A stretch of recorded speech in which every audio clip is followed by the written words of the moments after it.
Bom, pessoal, então essa é a nossa aula número 8. Eu vou começar discutindo aqui, a gente terminou a aula passada, comentando sobre as hipóteses que a gente ia fazer sobre os escoamentos de fluidos que a gente ia tratar aqui no curso, né? Havia quatro hipóteses. A hipótese de estacionalidade, de que a densidade, o volume, a velocidade e a pressão dentro do escoamento nunca iam mudar no tempo. A hipótese de incompressibilidade, de que a densidade ia ser a mesma em qualquer ponto do cano, né, do cano onde estivesse havendo o escoamento, a densidade não ia mudar. A hipótese, aí tinha duas outras hipóteses que eram tanto vagas, assim, quais seriam as consequências delas. A primeira era a hipótese de que não haveria viscosidade no líquido, o líquido seria não viscoso, e a quarta hipótese era de que o líquido, o escoamento seria irrotacional. Então, nesses dois slides aqui que a gente vai ver, a gente vai explorar as consequências práticas dessas duas últimas hipóteses, ok? Então, a primeira consequência é isso, de que a velocidade do escoamento é homogênea em uma seção reta cilíndrica. O que quer dizer isso? Imagina aqui um cano que se alarga, né? A seção reta do cano, você entende o que significa, né? Quer dizer, é a área de uma seção aqui que corta o cano transversalmente ao seu eixo aqui, né? Então, ao longo de, o que garante que a velocidade é homogênea ao longo de uma seção reta esse slide aqui foi tirado da aula passada, né?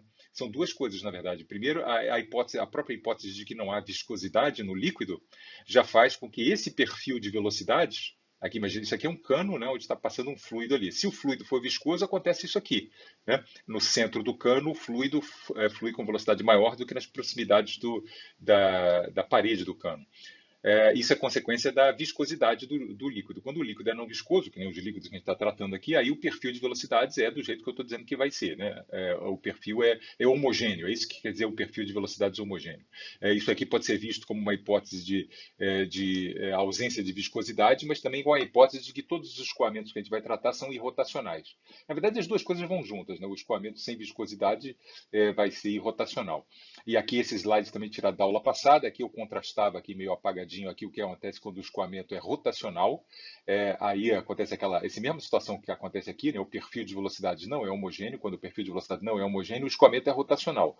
Como a gente não está tratando disso, o tipo de escoamento que a gente está tratando é esse aqui, onde o perfil de velocidades aqui é homogêneo ao longo da seção reta, em qualquer ponto. Nesse ponto, nesse ponto, nesse ponto, a velocidade é sempre igual. Não quer dizer que nesse ponto e nesse ponto são iguais, né? Ao longo da seção reta, o perfil de velocidades é homogêneo. Isso é consequência, portanto, daquelas duas últimas hipóteses, da hipótese de que o escoamento é irrotacional e da ausência de viscosidade. Mas na prática é simples. Quando você tem um escoamento desse tipo assim, em todos esses pontos aqui, ao longo dessa seção reta, o vetor, a velocidade do fluido é igual, né? A velocidade aqui é igual à velocidade aqui, é igual à velocidade aqui, né? Em outra seção reta aqui, por exemplo, mais adiante também é a mesma coisa. Em todos esses pontos aqui, a velocidade é igual. Não quer dizer que essa velocidade vai ser igual a essa, a gente vai ver que de fato não é. Mas em todos, ao longo da seção reta, a velocidade vai ser igual. Tá? A consequência da ausência de viscosidade e da irrotacionalidade. Numa parte onde o cano, digamos assim, né, ele não é cilíndrico, que nem aqui, né, ele é meio cônico, assim, ele abre, né? Aí, nesse caso, pode acontecer isso aqui, né? E isso aqui não viola, isso aqui acontece mesmo na ausência de viscosidade, mesmo na ausência de rotacionalidade. Esse tipo de coisa aqui acaba. Mas esse tipo de seção aqui, de variação abrupta na largura da seção, na área da seção reta, a gente vai acontecer em brevíssimos trechos, digamos assim, dos nossos canos, então esse problema aqui não vai nos importar muito. Tá? Então, velocidade sim homogênea numa seção reta cilíndrica. E a pressão? A pressão não. Está aqui de novo um cano, né? Aqui com uma seção reta constante. O fluido está escoando aqui da esquerda para a direita e o diâmetro aqui do cano é D. Né? Será que a pressão aqui também é toda igual? Essa é a pergunta, né? Não, a pressão não é toda igual, é isso que eu vou argumentar aqui. Mas, em geral, para canos, digamos assim, de largura normal, essa diferença de pressão é ridiculamente pequena. A gente pode, sem erro, com erro mínimo, supor que a pressão é homogênea. Veja por quê. Eu lembro esse slide aqui da aula passada, que dizia que, mesmo na presença de escoamento, a força, olha aqui, se não, na presença de um escoamento não viscoso, né? Isso é uma consequência isso que eu vou utilizar agora é uma consequência da ausência da viscosidade no fluido. Se não há atrito, quer dizer, se não há viscosidade no fluido, que a gente está supondo, então a força entre o fluido e as paredes do cano, digamos assim, onde ele está escoando, é normal. Né? Então está aqui, isso aqui era a representação aqui, as colisões das moléculas do líquido com a parede, mesmo na ausência de viscosidade, mesmo que o fluido está aqui em cima, né? Mesmo que o fluido esteja indo para a direita em relação ao cano, a força que o fluido escoando exerce no cano é perpendicular à superfície do cano. Tá? Então, se não há atrito, quer dizer, se não há viscosidade, que nem a gente está supondo, a força do fluido continua sendo normal. E é isso que eu vou usar para constatar que a pressão aqui e a pressão aqui como eles estão em alturas diferentes, a diferença de pressão é igualzinha àquela diferença de pressão que a gente discutiu na hidrostática. Veja por quê. Olha esse pedaço do fluido aqui destacado. Lembra que esse fluido aqui está andando para a direita, né? É um trechozinho de fluido onde todo mundo está andando para a direita, mas não dá. Eu vou tirar uma fotografia, está ali. Esse pedaço azul aqui tem uma velocidade para a direita, entende? Mas do ponto de vista das forças verticais que ele sente, a situação é idêntica da hidrostática. Aqui na tampa de cima, devido ao fluidozinho que está acima dele, ele sente a pressão P1 vezes A. A é a seção, é a areazinha da tampa superior. E a pressão do fluido abaixo dele é P2 vezes A. O argumento é idêntico, aquele que a gente usou algumas aulas atrás. E esse aqui é a força da Terra, puxando ele para baixo. O fato de ele estar andando para a direita com velocidade constante não afeta em nada essa análise. Né? A única coisa que eu estou usando aqui é que eu estou usando que o fluido não tem viscosidade, portanto, essa força aqui e essa força aqui são ortogonais à superfície. Só isso. Né? Consequência da ausência de viscosidade. Então, se você olhar as forças verticais, aqui esse volumezinho aqui com velocidade constante horizontal está sentindo, como ele não está acelerado verticalmente, essas forças têm que empatar. O argumento é idêntico ao da hidrostática, você conclui que essa pressão aqui embaixo tem que ser maior um pouquinho que aquela pressão ali em cima, porque ela tem que compensar o pesozinho do objeto, o pesozinho desse volumezinho aqui, né? Então, a pressão embaixo é um pouquinho maior do que a pressão em cima, exatamente pelaquela mesma coisa que a gente viu lá em hidrostática, pela densidade da água, aqui no caso, eu estou supondo que isso aí é água, né? Vezes G vezes o diâmetro aqui do cano. Né? Aí o ponto é que se você coloca aqui um diâmetro normal assim para cano, uma coisa da ordem de 10 centímetros, né, que já seria um cano bem grandão, essa diferencial de pressão, a diferença de pressão no topo do cano e na parte de baixo do cano, caso supondo que o cano está na horizontal aqui, né? A diferença de pressão é 0,0097 ATM. E as pressões aqui típicas desse negócio vai ser da ordem de uma atmosfera, mais atmosfera, da ordem de uma atmosfera, né? Então a variação de pressão com a altura é menor menor do que uma parte em 100, né? Menor do que 1%. Então a gente vai ignorar essa para canos normais, né? Que transportam escoamento, a pressão ao longo da seção reta pode seguramente ser tomada constante, que nem a velocidade, ok? Consequência nesse caso aqui da ausência de viscosidade, tá bom? Então velocidade é exatamente constante ao longo da seção reta do cano e a pressão é muito aproximadamente constante também. Muito bem, agora vamos dar prosseguimento aqui ao estudo do escoamento. Vou definir aqui uma coisa que vai ser útil aqui para a nossa análise, chamada linhas de corrente. É simplesmente uma representação gráfica conveniente para o campo de velocidades. Em cada ponto de um fluido que esteja escoando, tem uma direção para onde o fluido está indo, né? É um vetor velocidade. Então, por exemplo, imagina aqui que nessa folha de papel aqui tem um fluido escoando aqui. Nesse ponto, a velocidade do fluido é para lá. Nesse ponto é para lá e tal coisa, né? Aí, nesse outro ponto aqui, a velocidade do fluido é um pouquinho diferente, aponta na outra direção e tal coisa. É isso que você teria que representar, essa floresta de setinhas aqui para indicar qual é a velocidade do fluido em cada ponto. Isso aí torna meio inconveniente de visualizar isso. Então, o que a gente adota é uma representação onde você traça uma linha que é tangente ao vetor velocidade em todos os pontos do fluido. Né? Isso aí dá uma noção da orientação do movimento do fluido muito clara, né? Essas linhas aqui passa uma ideia muito clara de que o fluido está indo nessa direção. Mas você percebe que não aparece a informação direta de quão rápido o fluido está indo nessa direção. O sentido, claramente, a linha dá, né? Mas o quão rápido, ela, pelo menos muito diretamente, ela não informa. A gente já vai comentar aqui que a proximidade das linhas informa indiretamente sobre a velocidade do escoamento. Mas é uma representação muito interessante e é usada com muita frequência como você já vai ver em seguida. Agora, o primeiro comentário aqui, pensa sobre isso. Duas linhas de corrente nunca se cruzam. Por quê?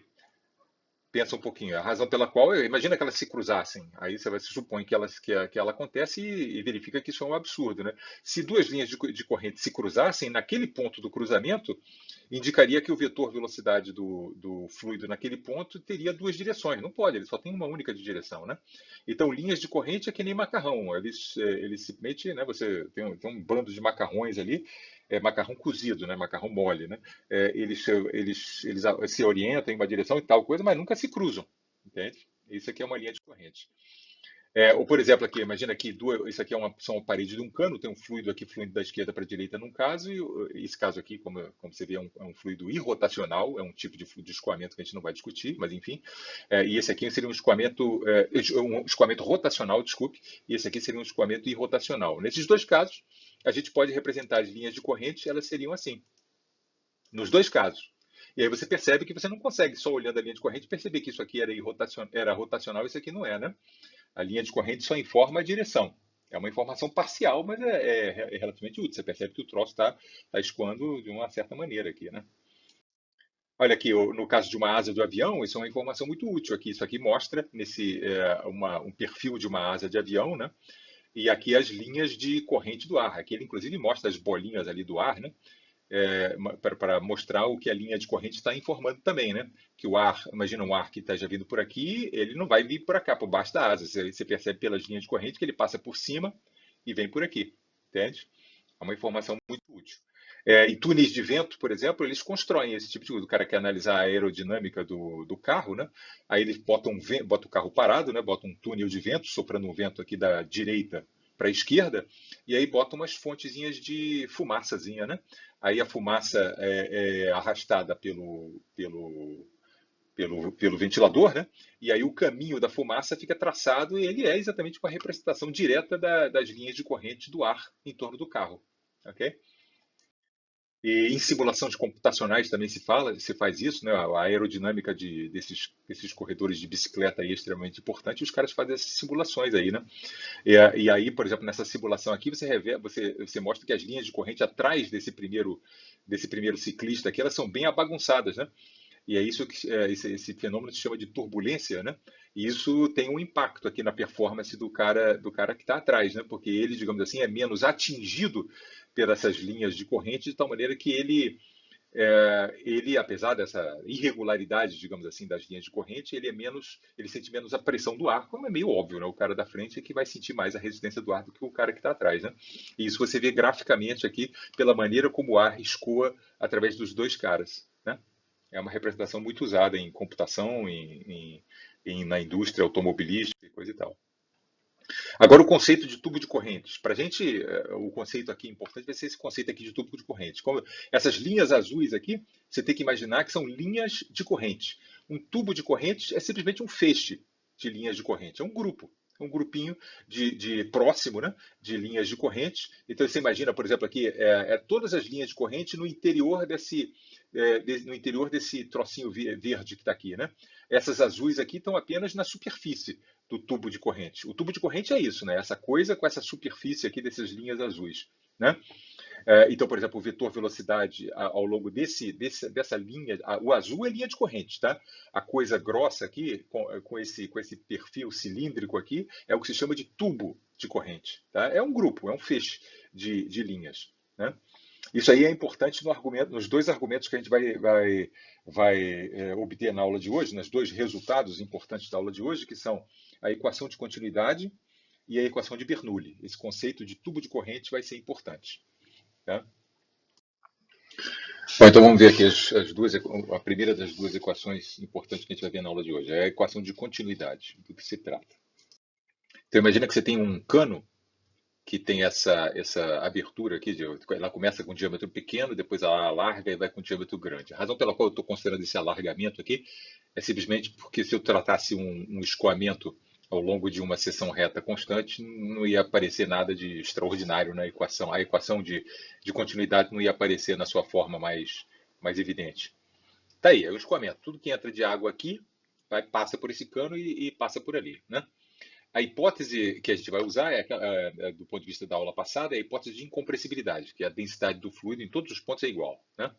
Tá, e daí? O que isso impacta? A seção reta daquele trecho do marcado ali é A1, é a área da seção reta do cano aqui. E a área da seção reta grande ali é A2. E essas duas coisas azuis aí, que estão marcadas, é o pedaço, digamos assim, é a água que vai entrar dentro. Veja que o trecho amarelo aqui está destacado, né? Para a direita do trecho amarelo está tracejado e para a esquerda está tracejado. Esse pedaço de água aqui ainda não entrou dentro da seção amarela, dentro da região amarela. E esse pedaço azul aqui está. Oh, desculpa, eu estou sem o marcador aqui, né? Essa água que está aqui ainda não entrou dentro da seção amarela, aqui, dentro do trecho amarelo, digamos assim, do escoamento, né?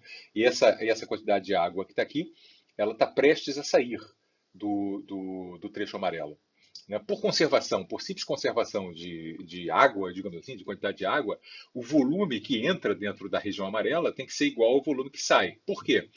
Isso acontece porque o fluido é incompressível. Na verdade, se isso aqui fosse feito de ar, você poderia, sem sair nenhum ar aqui, botar mais ar lá dentro. Você simplesmente ia aumentar a densidade do ar aqui. Mas com um fluido incompressível, como os que a gente está tratando, não.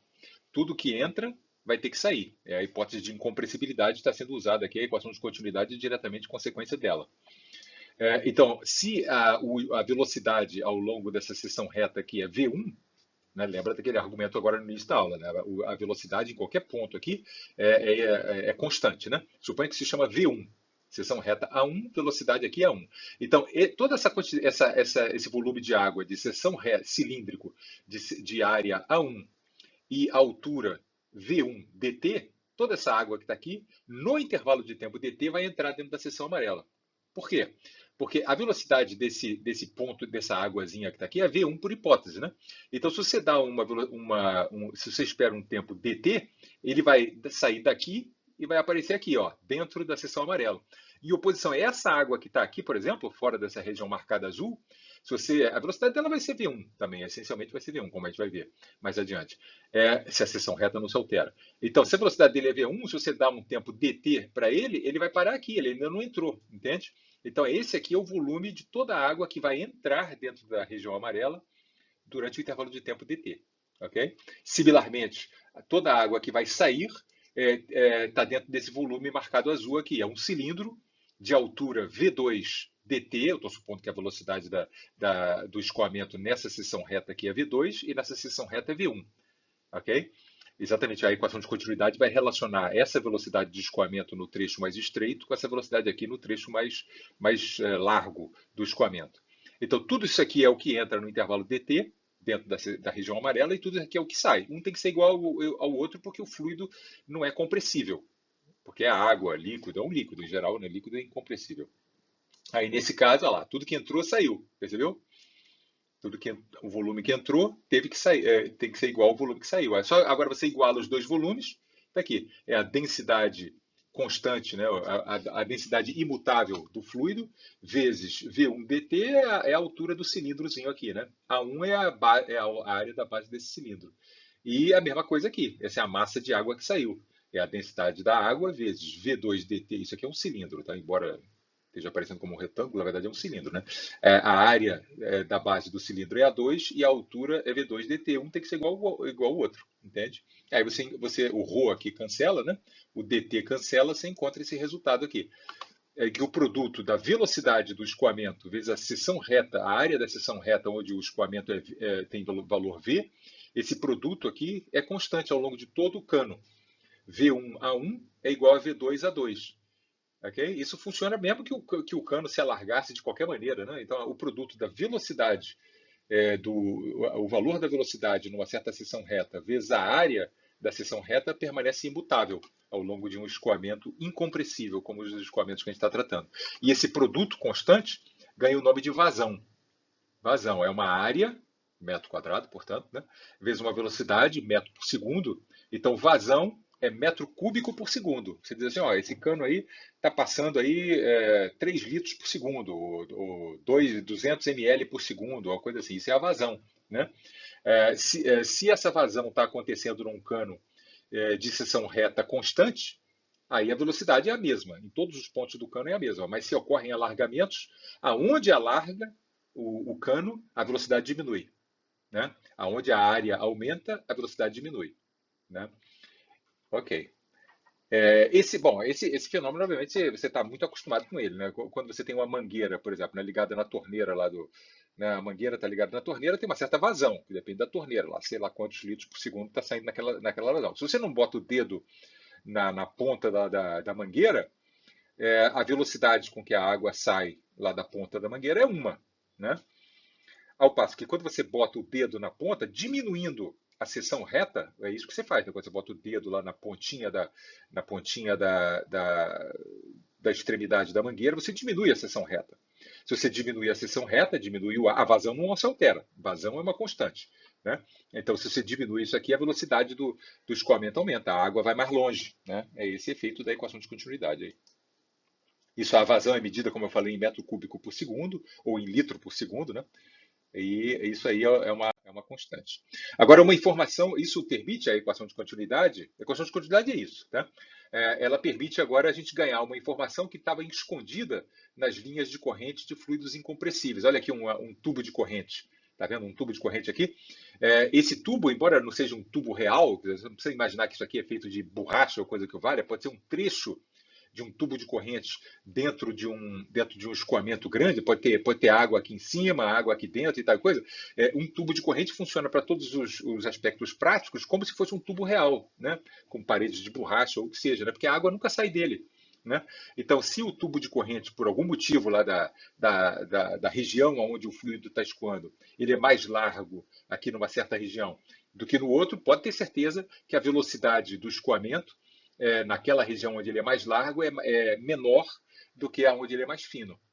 Então, a magnitude da velocidade aumenta ou diminui com a aproximação ou afastamento das linhas. Então, nessas representações aqui, por exemplo, que a gente viu agora há pouco, das linhas de corrente da água, tem mais uma informação que estava escondida. Além, obviamente, da direção por onde o ar está passando em cima da asa, o fato de que nessa região aqui, ó, desculpe, a água, o ar, né? O ar tá mais, digamos assim, as linhas de corrente estão mais próximas, implica qualitativamente, porque o ar aqui, na verdade, eu tenho que ser honesto, né? O ar, eu estou aplicando uma coisa aqui que eu derivei para um fluido incompressível para o ar aqui, que é compressível. Mas, enfim, e essa região aqui sugere que a velocidade do ar ali em cima é maior, pelo fato das linhas de corrente terem se aproximado, do que aqui embaixo. Né? Então, a velocidade do ar sobre a asa é maior do que embaixo da asa. Né? Isso seria exato se as linhas de corrente fossem de um fluido incompressível, né? Mas também funciona para o fluido compressível, não exatamente dessa maneira como a gente está discutindo, mas aproximadamente funciona também. Tá? Proximidade das linhas de corrente indica uma magnitude da velocidade de escoamento maior. É só um comentário à parte aqui. Né? A gente vai discutir realmente escoamento de líquidos incompressíveis em canos e coisa e tal. Esse tipo de coisa abertão assim, é só para. Enfim. Agora, o problema clássico da torneira aberta. Quando você deixa a torneira aberta, assim, né, você percebe que o filete que sai lá da torneira, ele afina. Né? Então, nesse problema aqui, ele diz a seguinte coisa: suponha que a abertura ali da torneira é 1,2 centímetros quadrados. Ok? Suponha também que a uma altura de 4,5 centímetros da boca da torneira, você mede a área dessa coisa aqui, pega uma régua, simplesmente pega uma régua, isso aqui é um cilindro, né?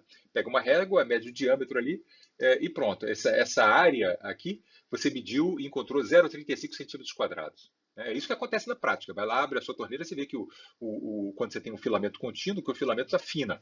Ok? Aí ele pergunta, quais são as velocidades do escoamento aqui nesse ponto? E qual é a velocidade do escoamento aqui nesse ponto? Claramente, né, a velocidade aqui, né, por esse argumento que a gente acabou de dizer, como a área, isso aqui é um tubo de escoamento, né? É um tubo de escoamento. E a água não está saindo desse tubo de escoamento. Então, vale a equação de continuidade, né? Então, a velocidade do escoamento aqui em cima deve ser menor do que aqui embaixo. Essa é a antecipação, né? Ele quer saber exatamente qual é a velocidade, ok? Que é menor, a equação de continuidade relaciona, né? A velocidade aqui né, na saída da torneira vezes esse azão tem que ser igual à velocidade aqui vezes azinho. Isso é o que a equação de continuidade diz, mas ele não diz exatamente quem são as velocidades. Né? Você vai ter que usar algum outro argumento para descobrir quem são as velocidades. Tá? Alguma outra equação que relacione a velocidade aqui e a velocidade aqui, que, junto com a equação de continuidade, produzam duas equações para essas duas incógnitas que você quer resolver, a velocidade aqui e a velocidade aqui. Mas eu já sei que a velocidade aqui vai ser menor, né? Mas eu quero saber exatamente qual. E uma vez descoberta a velocidade, você descubra qual é a vazão da torneira, quantos litros por segundo está saindo dessa torneira. Bom, então a equação de continuidade, essa é o que eu acabei de dizer, isso aí é o que o resultado anterior me diz, né? Azão, eu vou supor que a velocidade aqui em cima é Vzão, tá? Vou chamar de Vzão, apesar de que ela vai ser menor do que aí embaixo. Mas só para fazer a analogia com o Azão aqui, a velocidade de escoamento aqui é Vzão e a velocidade de escoamento aqui é Vzinho, ok? Pela equação de continuidade, Azão Vzão é igual a Azinho Vzinho, tá ali. O Azão e o Azinho eu conheço, mas o Vzão e o Vzinho eu não conheço. É uma única equação para duas incógnitas, não dá para resolver. Preciso de mais uma equação. Aí vem a observação chave aqui, que é a água, quando sai da torneira, ela está em queda livre. Ela está sob a ação da gravidade, ela despenca, ela está despencando aqui, né? Então, ela está num movimento uniformemente acelerado com velocidade v, então eu uso para relacionar a velocidade aqui embaixo com a velocidade ali em cima, a equação de Torricelli, movimento uniformemente variado, né? Aceleração gzinho, né? Então, a velocidade lá embaixo, aqui, né? Ao quadrado é a velocidade de saída lá em cima, e mais o quanto ela ganhou de velocidade por conta da queda livre, né? 2gh. Torricelli, simplesmente Torricelli com aceleração a e distância percorrida igual a h. Ok? Muito bem, agora sim, eu tenho duas equações para essas duas incógnitas Vzão, Vzinho, que eu consigo resolver. Né? Eu consigo achar as duas valores. A velocidade aqui em cima é 28,6 centímetros por segundo e a velocidade aqui embaixo é 98,1 centímetros por segundo. Aqui embaixo maior do que lá em cima, como já antecipava. Né? Mas só que agora, tendo descoberto a velocidade, eu posso calcular a vazão, quantos litros por segundo estão saindo ali daquela torneira, ou quantos centímetros cúbicos. Né? Basta multiplicar isso aqui por isso aqui, ou, se você quiser, multiplicar isso aqui por isso aqui, vai dar o mesmo valor. Né? A vazão dessa torneira é 34,3 centímetros cúbicos por segundo.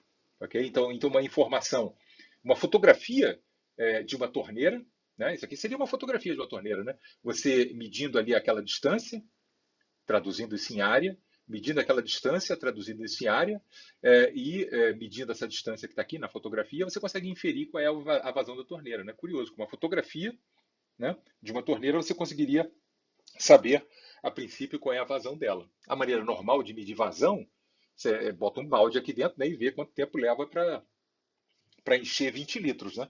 Aí a vazão vai ser 20 litros dividido por esse tempo. Essa é uma maneira experimental aí de você fazer isso. Mas com uma fotografia, pelo perfil do filamento que está escoando da torneira, você consegue saber essa informação também. Isso é curioso.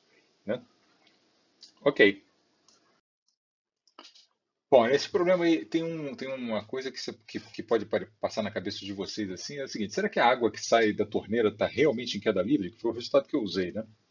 Vamos examinar essa questão. A resposta é sim, ele está em queda livre. Vamos demonstrar isso claramente aqui. Se você tivesse uma gota d'água, né, inteiramente envolta de ar aqui caindo, você não teria objeção nenhuma ao dizer que ele está em queda livre. Mas, de fato, essa gota d'água aqui, além da atração da Terra, né, que produz esse peso aqui, que é a massa da gota vezes G, ela também está sob a ação das pancadinhas do ar em volta, mas o ar está totalmente em volta dela. Né? E aí o que acontece é que essas forças do ar em volta produzem exatamente o que a gente discutiu na aula passada, que é a força do empuxo do ar. E a força do empuxo do ar é sempre, e especialmente para um volume tão ridículo como esse aqui, né, é sempre desprezível frente ao peso das coisas. Então a gente ignora a gota d'água em queda livre, ela está realmente, a gota d'água envolta em ar, né, está claramente em queda livre. O problema dessa torneira aqui é que a água não está claramente na mesma situação, ela não está inteiramente envolta em ar. Né? Se você destacar esse trecho aqui do filamento, aqui ela tem, claro, o peso, né, dela, a Terra atrai esse trecho desse filamento aí que está descendo, né? Ela está envolta em ar nessa região aqui mostrada, então nesse sentido ele é análoga ali à gota, mas tem uma diferença importante, porque acima do filamento e abaixo do filamento, quem faz força nesse trecho do filamento é a água, não é o ar. Né? Então a dúvida é, será que a pressão da água na saída da torneira e logo abaixo da torneira, quanto que vale? Sei lá, vai que isso aqui essa pressão aqui é bem diferente dessa pressão que está aqui, e aí isso produz uma força para baixo e o bicho não estaria em queda livre. Mas não, essa pressão da água aqui e aqui é exatamente P0. Veja o argumento. O argumento é o seguinte: considera esse trechinho aqui do filamento. Esse trechinho do filamento está estacionário, ele não está acelerado, ele não está nem se movendo para fora, expandindo o filamento, nem para dentro, ele está lá paradão, né? Então, esse trechinho aqui do filamento, ele recebe pancadas de água à esquerda dele e pancadas do ar à direita. Então, necessariamente, para ele estar em equilíbrio, a força, a pancada da água aqui, a pressão da água nesse ponto aqui tem que empatar com a do ar, entende? E aí esse é o argumento que faz com que qualquer filamento de água, filamento de líquido exposto ao ar, a pressão dentro do filamento, mesmo que ele esteja variando com a altura, que nem aqui, né? A pressão do filamento é igual a P0. Por esse argumento de estacionalidade, analisando o que acontece na parede do filamento. Tem ar de um lado, pressão P0, então dentro tem que ter P0 também. Caso a parede do filamento, como a gente vai sempre supor, né, permanece em equilíbrio, entende? Então a pressão da água acima do filamento, a água que ainda está dentro da torneira, é P0 também, né? E a pressão da água que está abaixo do filamento é P0 também. Tá? E em qualquer ponto aqui dentro da água, dentro desse filamento, a pressão da água é P0. Apesar de ter uma diferença de altura aqui, né? É diferente do caso da hidrostática, né? A água em queda livre, a pressão é P0 em todos os pontos ali, né? A pressão da água é P0 em todo o trecho de água exposto ao ar. Então, por exemplo, aqui no caso dessa mangueira aqui, nesse ponto a pressão é P0, lá dentro, né, próximo ali daquela coisa ali, a pressão da água é P0 ali, tudo isso aí é P0, ok? Bom, e daí? O que resulta é que esse filamento aqui, ele está exatamente na mesma situação da gota d'água livre, né? Apesar dele ter água acima dele e água abaixo dele, a pressão em volta dele toda é a pressão atmosférica. Consequentemente, a força vertical para cima que essas pressões laterais todas exercem é o minúsculo força de empuxo, que é desprezível frente ao peso. Então, a única força vertical que esse cara aqui está sujeito é, de fato, o peso dele. Ele está em queda livre, sim. O argumento é sutil, mas ele realmente está. Sim, a resposta é sim. A soma das forças do ar em volta do filamento, olha aqui, o ar em volta do filamento está na lateral, aqui, ó, está na lateral do filamento. A soma dessas forças aqui na lateral do filamento e da força da água acima, da água que está aqui para cima, para dentro da torneira, ela faz força nesse trecho aqui, né? E da água que está abaixo, que eu não estou representando, mas faz força aqui no filamento. A soma de todas essas forças é igual a minúscula, desenhei bem pequenininho ali, né? Força de empuxo do ar. Então, a água está em queda livre. Essa água aqui também. A gente vai tratar desse tipo de problema mais adiante, né? Essa água que está aqui é um movimento parabólico. Ela descreve uma parábola. Ela está em queda livre, sim. Ok? Bom, então vamos agora à nossa segunda equação, a equação de Bernoulli. A equação de Bernoulli é consequência da conservação de energia no escoamento de um fluido ideal incompressível. Lembra lá de uma das quatro hipóteses da aula passada, né? Então, a hipótese de não viscosidade, da ausência de viscosidade, tem como consequência de que a energia durante o escoamento é conservada. E a equação de Bernoulli é exatamente uma equação de conservação de energia. É a expressão da consequência da conservação de energia sobre o valor da pressão, da velocidade e da altura do fluido em relação à superfície da Terra, da conservação de energia. Vamos ver como é que isso se dá aqui. Então, considere uma seção parecido com o argumento da equação de continuidade. Então, esse tubo amarelo aqui tem um trecho, ele continua ali para a direita e continua aqui para a esquerda. Mas eu vou focar nessa água aqui que vai entrar nesse tubo e vai sair a correspondente água lá do outro lado, naquela altura. A equação de continuidade diz que esse volume é consequência do fato de que esse volume é igual a esse, mas não é isso que a gente vai usar aqui. A equação de Bernoulli usa o fato de que quando esse pedaço de fluido entra aqui dentro e esse pedaço correspondente sai, a energia total contida nesse trecho amarelo, a energia total do fluido. Né? O fluido está andando, tem energia cinética, ele está numa certa altura, então tem energia potencial gravitacional e tal coisa, a energia é conservada. Ok? Então tá bom, a situação é parecida com o caso discutido anteriormente, a única diferença do ponto de vista do desenho, tem um alargamento aqui também, né, que eu estou introduzindo aqui só para fazer com que a seção reta aqui seja diferente da daqui, né, mas tem uma variação com a altura, esse Y aqui é a altura em relação à superfície da Terra. Tá? A energia potencial gravitacional vai desempenhar um papel aqui, né? Porque muitas vezes o seu cano, que nem no seu prédio aí, né? O cano sai lá da Copel e vai lá na caixa d'água do seu prédio, né? Muitas vezes a gente está interessado em escoamentos que sobem no campo gravitacional. Então essa é a razão. Muito bem. Então, considere então de novo essa área azul, essa região, esse volume azul aqui vai entrar dentro da região amarela e esse volumezinho aqui vai sair. Ok? Vamos ver o quanto vai variar a energia total contida nesse trecho amarelo. Quanto vai variar por conta de que esse pedaço que não estava vai estar dentro e esse pedaço que estava vai sair. Ok? Então vai haver uma variação de energia cinética. Por que motivo? Porque esse trechinho da água que está aqui, como ele está numa seção reta pequenininho, ele anda mais rápido do que aquele trechinho ali, né? Então vai sair um cara que anda lento e vai entrar um cara que anda rapidinho. Né? Então vai haver um aumento da energia cinética, primeiro cinética, né, dentro desse trecho amarelo. Quanto que vai entrar, digamos assim, de energia cinética? 1 meio. Essa é a massa desse trechinho, é igual à massa desse trechinho. Esse é o conteúdo lá da equação de continuidade. Né? Tudo que entra de água sai de água, porque a água é incompressível. Né? Só que esse aqui entra com velocidade V1, então 1 meio de m V1 quadrado é o acréscimo de energia cinética no trecho amarelo quando esse bichinho entra. Em contrapartida, ele perde essa energia cinética aqui, que vai sair. Né? Esse pedaço que vai sair tem energia cinética 1 meio de m, porque a massa desse bichinho aqui é igual à massa desse bichinho aqui, né? Vezes V2, ok?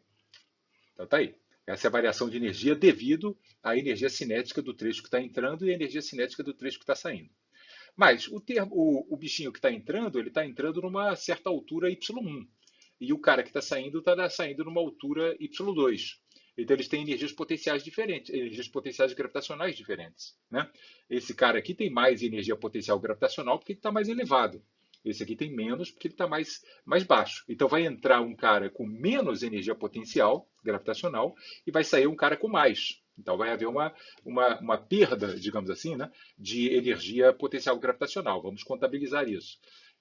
Aqui a massa do pedacinho que entra e que sai, que é a mesma, né? Rho dV. dV, aqui se você não entendeu, o dV é o volume dessa área azul que está aqui, que é igual ao volume dessa área azul, desse volume azulzinho que está aqui, né? Pela equação de continuidade. Né? O volume dessa coisa que está aqui é A1 vezes V1 dt. E o volume desse cara que está aqui é A2 vezes V2 dt, mas os dois são iguais. Né? A2V2 é igual a 1V1, então os dois volumes são iguais. Tá? Por isso que eu chamo isso de volume azul aí, independente de ser esse ou esse aqui, eu chamo de dV.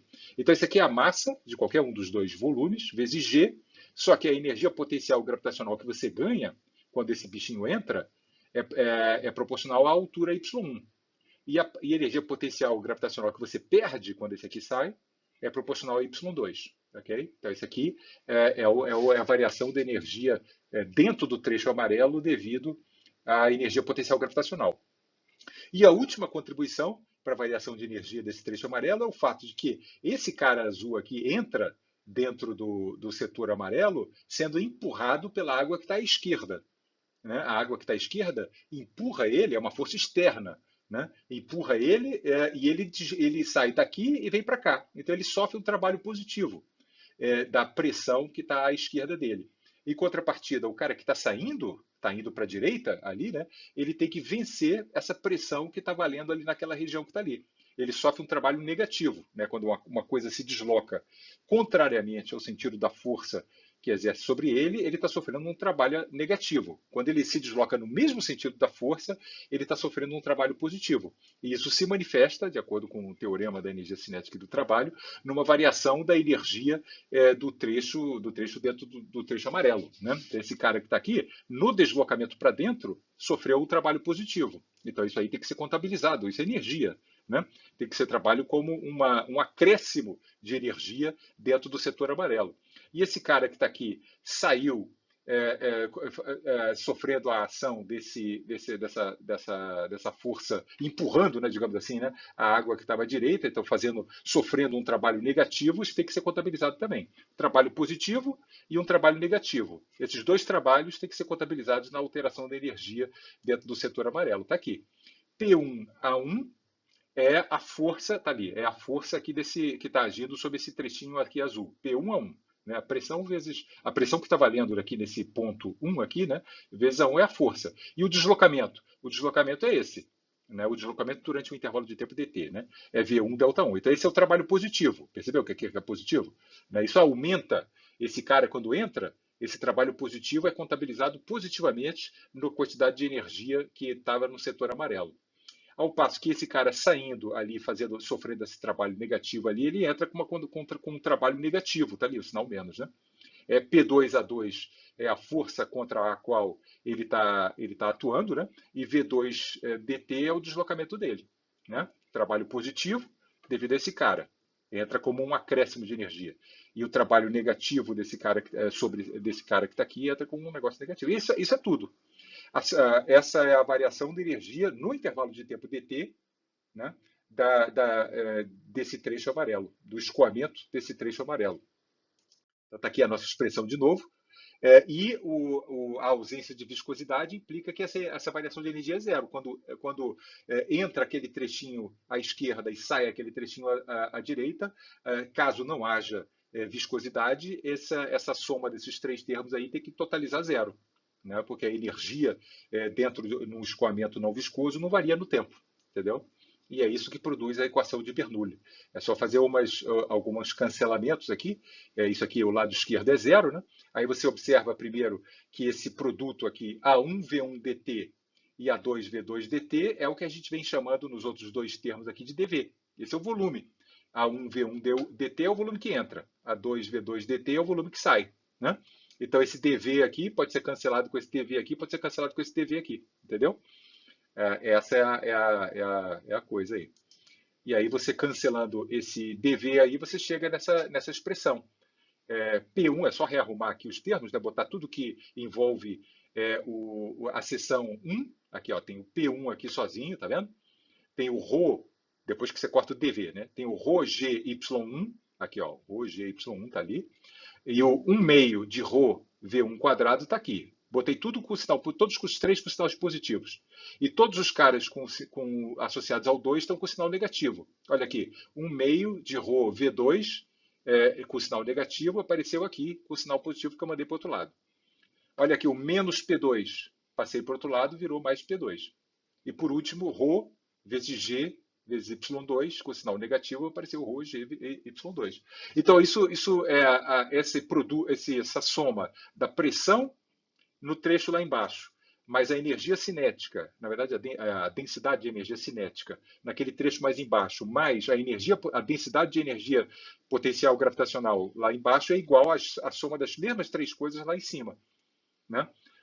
Isso aí implica que em qualquer ponto de um escoamento, obviamente a forma aí do escoamento e a altura que ele subiu é inteiramente arbitrária, isso aí é escrito dessa forma. Num escoamento dentro de um cano que pode subir e descer em relação, pode engordar, né, pode crescer de largura, pode diminuir de largura, a soma dessas três coisas aqui permanece constante. A pressão varia conforme a altura e coisa e tal, a velocidade pode variar se o cano engorda ou diminui, e a altura pode variar também, se a mangueira sobe, desce e coisa e tal, mas essa soma dessas três coisas sempre vai permanecer constante.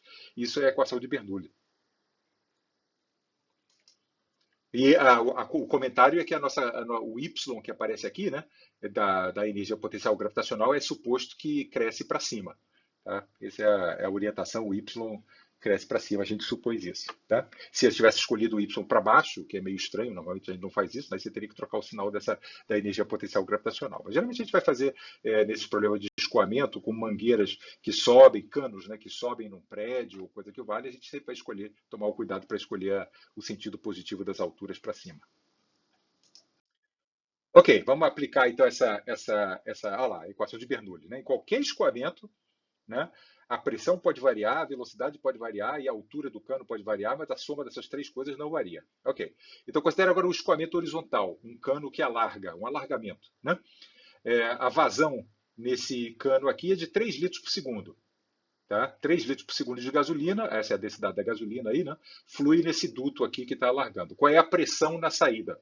O que ele quer saber qual é a pressão da gasolina nesse ponto aqui. P2 é quanto? Né?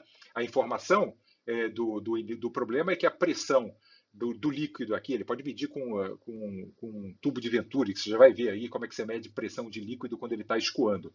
Né? Você tem que ter Bom, enfim, você já vai ver como é que é. Mas você consegue medir que a pressão do líquido aqui nesse ponto é 3 atmosferas. Ok? Quanto que vale a pressão ali? Será que é 3 atmosferas também? A seção reta do cano aqui tem área 6 centímetros quadrados e ali no alargamento é o dobro, 12 centímetros quadrados. Né? Aí você percebe que esse ponto que está aqui, quer dizer, a pressão Bom, primeiro, aquele comentário do início da aula, né? Você podia temer aqui, pô, será que a pressão aqui varia com essa altura ali? Aí volta lá no segundo slide dessa aula de hoje, que eu comentei que a pressão dentro de um cano, desde que a largura do cano seja razoável, você pode imaginar que ela é uniforme também. Tá? A velocidade a gente sabe que é mesmo, porque o escoamento é irrotacional, mas a pressão varia minimamente, até 3 atmosferas mesmo. Tá? A pressão em todos os pontos aqui você pode supor que é uniforme, assim como a pressão em todos esses pontos aqui. Por isso que faz sentido perguntar qual é a pressão P2 aí, sem fazer referência se é esse ponto, esse ou do meio. Né? Qualquer ponto aqui, a pressão vai ser muito aproximadamente, corretamente tomada como constante. Bom, então, quanto que é a pressão aqui em P2? A gente usa aqui a velocidade ali nesse estreitamento aqui é V1 e a velocidade naquele estreitamento ali é V2. Mas a relação entre essa velocidade e essa é dada pela equação de continuidade, né? Onde a larga, o fluido escoa mais devagar. Não tem nada a ver com a equação de Bernoulli, né? Então a gente tem o valor da velocidade nesse ponto que está aqui, pode ser obtida pela vazão. O produto V1A1 e o produto V2A2 tem que resultar nesse 3 litros por segundo, que é a vazão. Né? Então você descobre o V1. Olha lá, o V1 sai dessa relação. V1 vezes a seção reta no ponto onde a velocidade é V1, naquele estreitamento ali, né? Tem que produzir o 3 litros por segundo. Daí chega que o V1 ali nesse ponto aqui é 5 metros por segundo.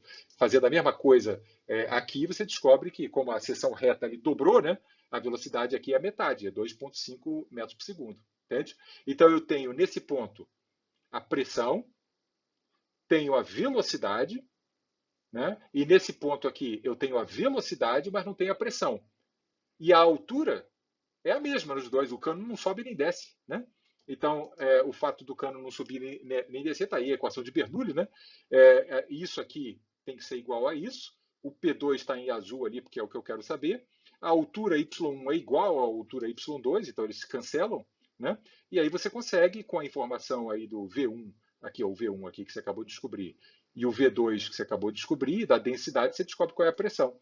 A pressão no engordamento ali do cano é maior, não é menor, é maior do que a pressão aqui no estreitamento. É contraintuitivo, porque você tem a noção, a gente geralmente tem a noção errada de que onde a velocidade é maior, que a intuição de que a velocidade aqui é menor é por conta da nossa experiência com mangueira de água e coisa, a gente sabe que a velocidade aqui seria menor, né? É a equação de continuidade.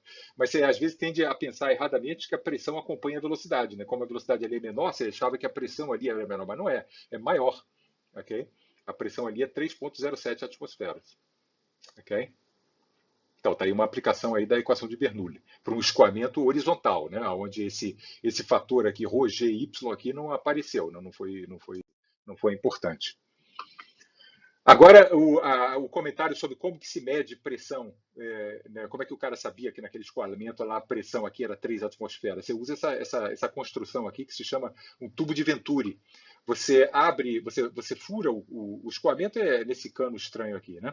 Aí você faz uma cavidade ali e deixa a água, aqui, o próprio líquido, né, acumular aqui nesse tubo e acumular nesse tubo que está aqui. A diferença de altura que você observa nesses dois tubos aqui exprime a diferença de pressão nesses dois caras que estão aqui.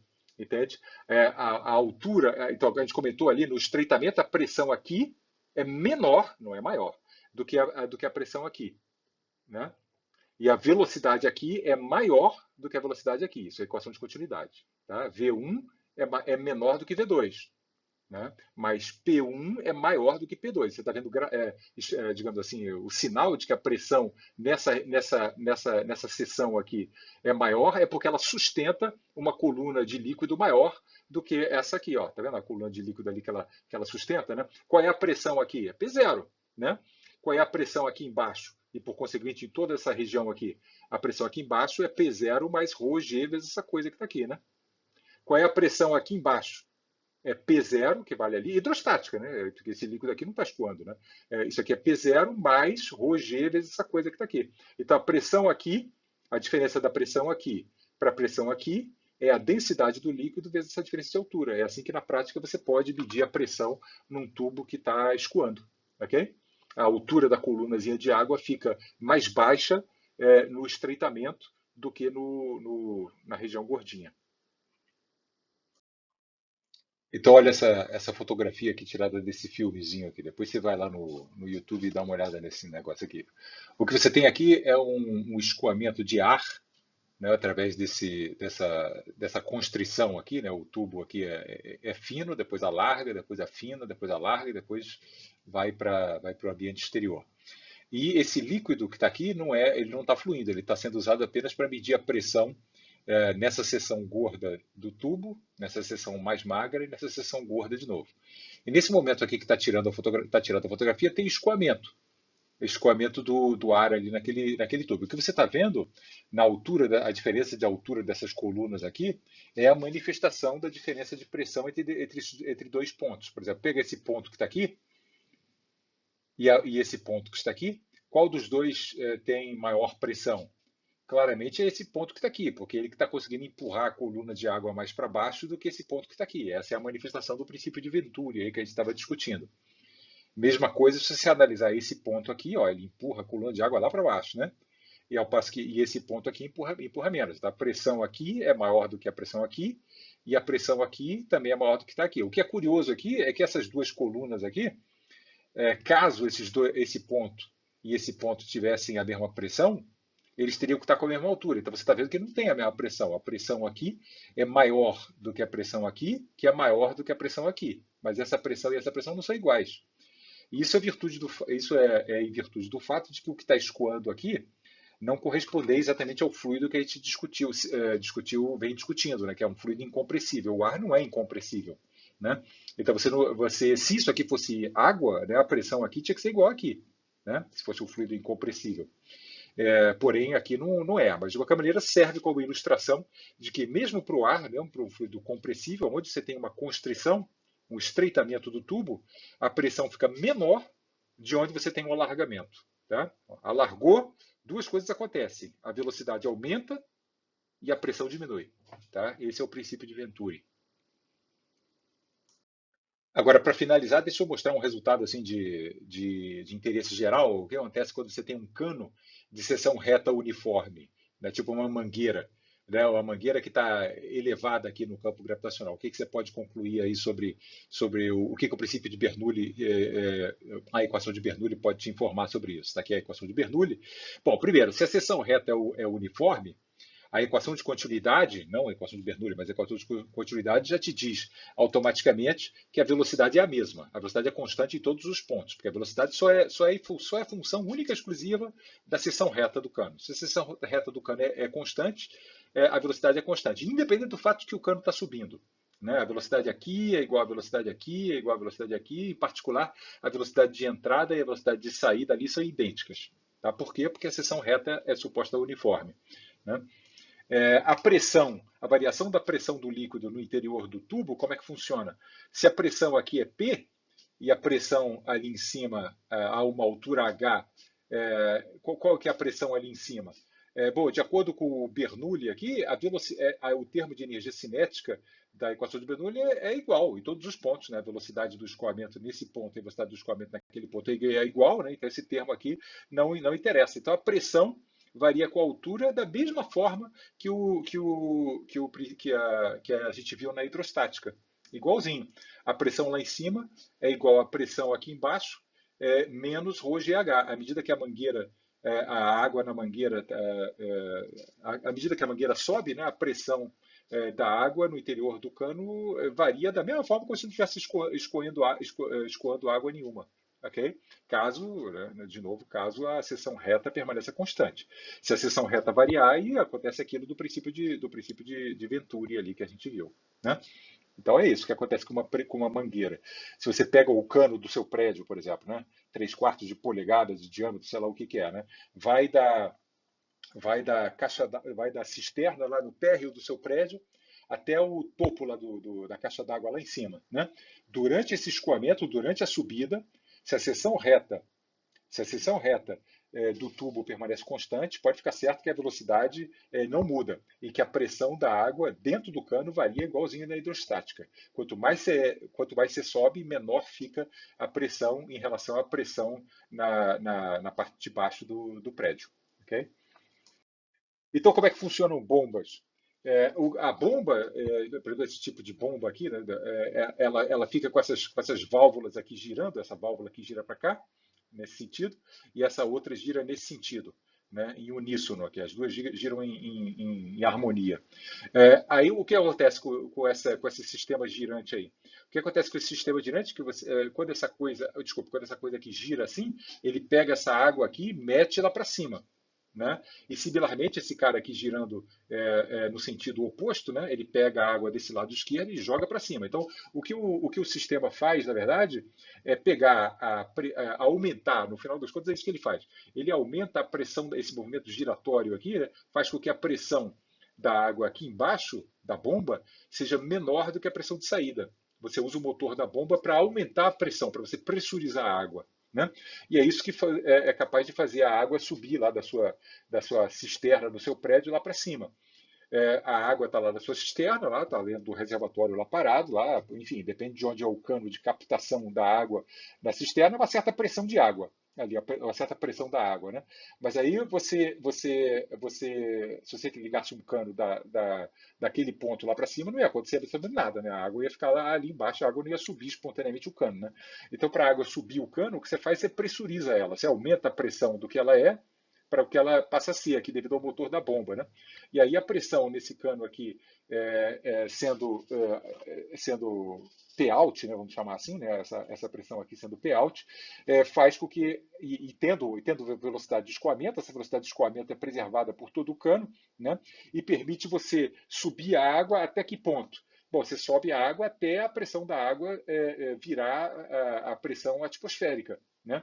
Até a pressão virar a pressão atmosférica. E quanto que é essa altura? Essa altura é a pressão de saída da bomba menos a pressão atmosférica dividido por ρGH, porque esse é o diferencial de pressão de pressão num tubo que sobe um tubo de seção reta homogênea. Né? Então você consegue elevar a pressão consegue elevar a água por causa disso. Né? Você sobe isso, e esse H máximo aqui não tem nada a ver com aqueles 10,3 metros. Você lembra daquela história do maior canudo possível? Chupando a água, digamos assim, chupando, né? Tirando o ar de um cano que esteja na cisterna, você só consegue elevar a água a 10 metros. 10 metros é 3 andares, não serve isso. Né? Com o sistema da bomba, você consegue elevar o quanto você quiser, desde que a pressão de saída da bomba seja grande o suficiente, aí você consegue elevar 30 metros, 40 metros, sei lá o quê. Né?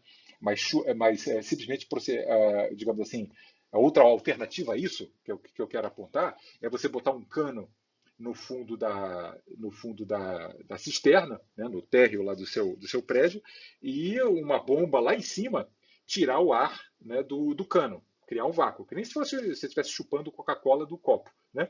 Mas aí, se você proceder dessa forma, não funciona direito, porque você só vai conseguir levar a água àqueles 10,3 metros que a gente discutiu lá na hidrostática, lembra? Aqui não. Aqui você consegue elevar a água o quanto você quiser, desde que a pressão de saída ali da sua bomba seja grande o suficiente. Em outras palavras, desde que essas coisas aqui girem com uma potência grande o suficiente, você consegue elevar a água quanto você quiser. Ok? Então é isso. Por hoje tá bom.